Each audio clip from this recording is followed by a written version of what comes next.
Welcome back to the OHIO podcast, everybody. I'm your host, Buckeye Boggs. That man over there, that's Sergeant MVP Aaron Brown, the hostess with the mostest. We've been doing this for so long that we can literally make fun of one another and it doesn't matter. And if we make fun of you in the comment section, it's probably because you deserve it. All right, that being said, rumor time, Aaron. Rumor time. I have heard from several little birdies and confirmed today from someone who would know that during the winter workouts, when looking at our two new freshman quarterbacks, that being Air Noland from the state of Georgia, who was committed early, and Julian Sayin, who committed later, actually transferred, believe it or not, Yep. after being committed, signing, and going to Alabama, having his head coach leave, and then deciding, well, I don't want to stick around for this, came to Ohio State, that between those two, Julian Sayin is head and shoulders above Air Noland. I'm shocked to learn that. I ain't going to lie. You and I broke down their highlight videos. We talked about this.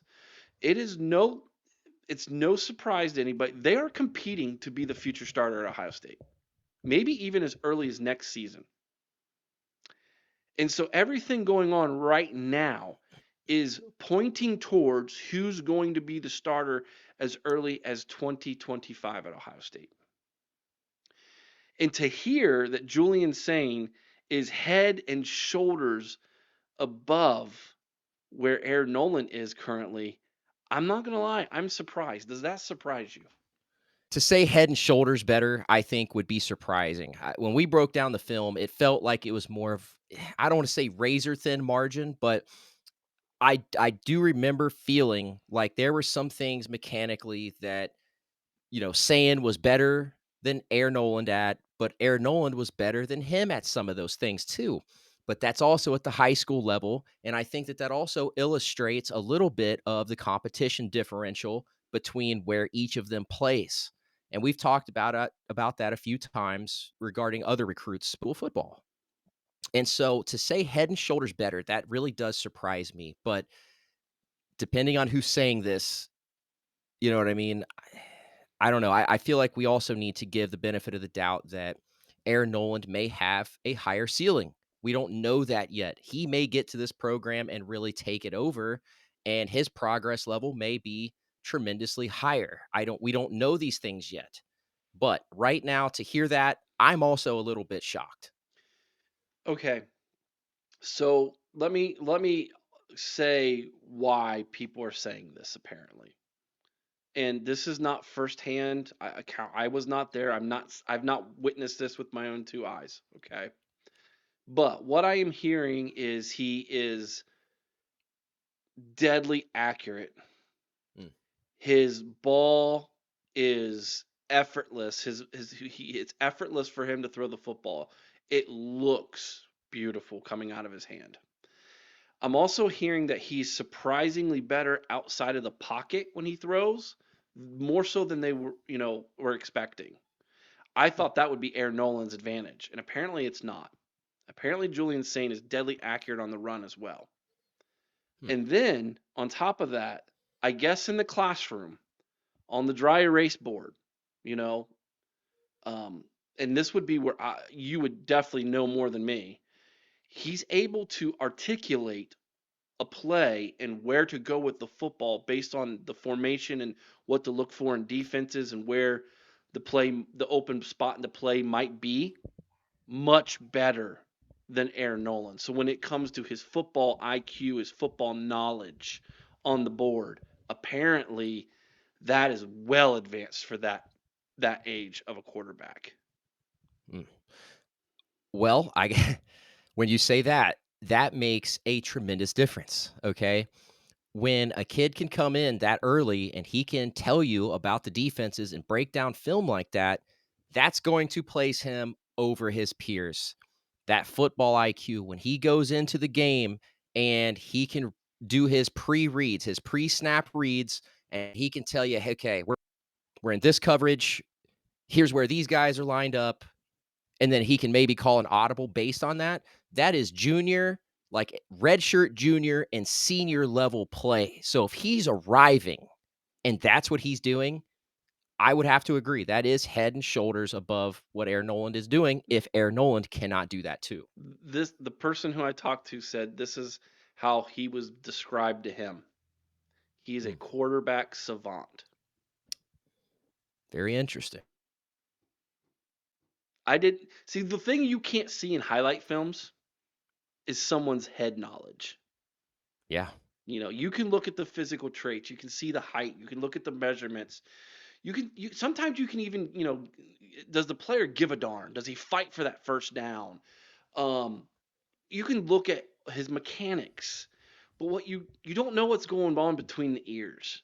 And apparently, this kid is above a lot of what they didn't even know this, right? He just shows up and they're drawing plays and he's like, well, if you do this and this, then you'll probably find that this is a spot here that's open, and if you look at this guy over here in the defense, he's going to follow this wide receiver here, which is going to mean that the tight end's going to drag and he should have a step over the linebacker.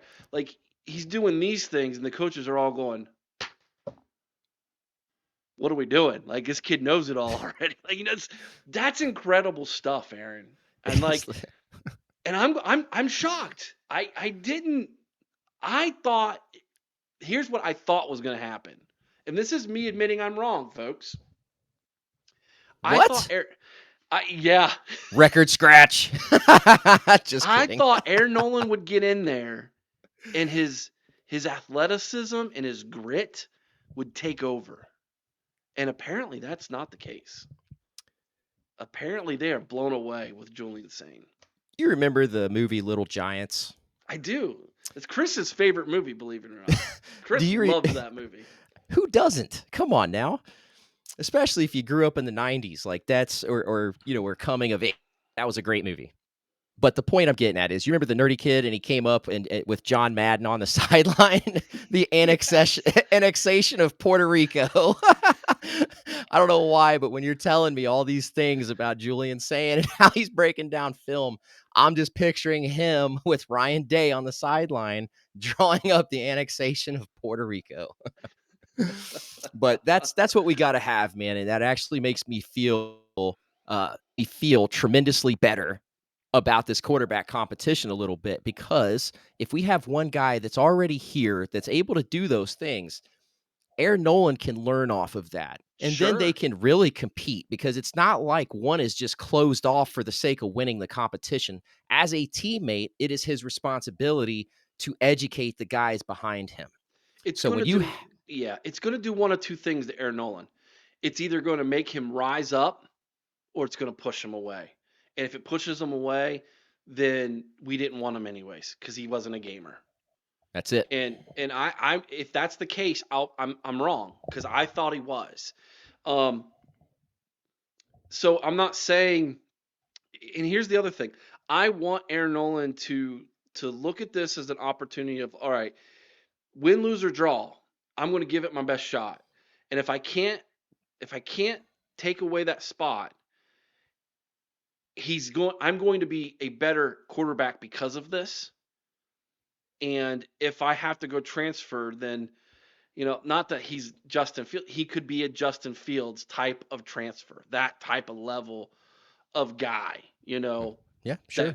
that could go to another program and take them to the promised land type of scenario here. And I would want that for the young man because you don't want to see these guys leave the program and then wish ill on them unless you end up playing them and for all the marbles. Then okay, I get it. Yeah, we definitely want to win. But my point is like I still want him to succeed and have success and reach his dreams and everything like that. And I'm not saying that he's leaving. I'm just saying if that's what ends up happening, that's the attitude I have personally. But I hope that this raises the level of his game as well, and Mhm. that we go into next year with the most epic quarterback battle of all time. And I'm not talking Kyle McCord to Devin Brown battle. I'm talking like two Heisman caliber level quarterbacks going at it with each other. That's what I want to see happen. And that could still happen. But I'm just surprised to learn that Julian Sayin is that much better, and the coaches are shocked by that. I mean, what else can you say? I think anybody with that type of knowledge of the program would be shocked to hear that, because all we've really heard to this point is how great Air Noland is and how he's going to come in and be the quarterback that we've needed for years. Right? So to get this news, yeah, this revelation of news, I think is going to be a little shocking to some Buckeye fans. Yeah, it was to me. Yeah, I'm not same, gonna dude. lie. It was Same. to me. Once you started telling me about his QB knowledge, his football knowledge, and then breaking down the film at 18, 19 years old, whatever he is, that blew me away because that is so rare. Hmm. You know, I believe, looking back at this, Air Noland, unfortunately, he had kind of this, especially with what was going on with Devin McCord at the time when he committed. A lot of people saying, come be the savior at Ohio State," right? He had that label placed on him, fairly or unfairly. He did, right? And since that happened, you have Will Howard stepping in, being a transfer starting quarterback, and Julian Sayin leaving Alabama to come to Ohio State. And he didn't ask for any of that to happen. But how he responds to this moving forward will tell us everything we need to know about the young man's character. And that, to me, means more than anything. And so that's what I'm interested in seeing. But that's the rumor. I'm looking forward to seeing it with my own two eyes during spring football, Yes. what we got. And we're going to be talking about that more here on the OHL podcast, because if there's one thing I want to see during spring football, I want to see these two guys go at it. That's going to be incredibly entertaining. Facts. That's all I can say. Facts. I just can't wait to see the on-field product. Period. This is going to be an exciting spring between these two. Give us a thumbs up, like the video. Let us know if you've heard anything else. Are there any other rumors going on that you have heard on any message boards anywhere, or any insights that you might have? Let us know in the comments section below. If you haven't already, please subscribe to the channel. Ring the bell. You get notified when we go live, like every Sunday night at 8 o'clock Eastern, right here on YouTube, also on Facebook and on X, as well as on Rumble. Also, we will be doing our live call-in show next week. Getting our call-in show next week, Thursday, the 29th, will be our first ever live call-in show. So that is going to be a wild ride. I'm not really sure what to expect with that one. It's going to be crazy, Aaron, but I'm going to be here for it, man. Facts. Can't wait. And hope that if you heard anything else, let us know in the comments section below about what's been going on. And we would love to find out and report on that and see if any of our contacts over at the Woody Hayes Athletic Center can give us any more clarification. All right, Aaron, till next time, OH, IO. go Bucks.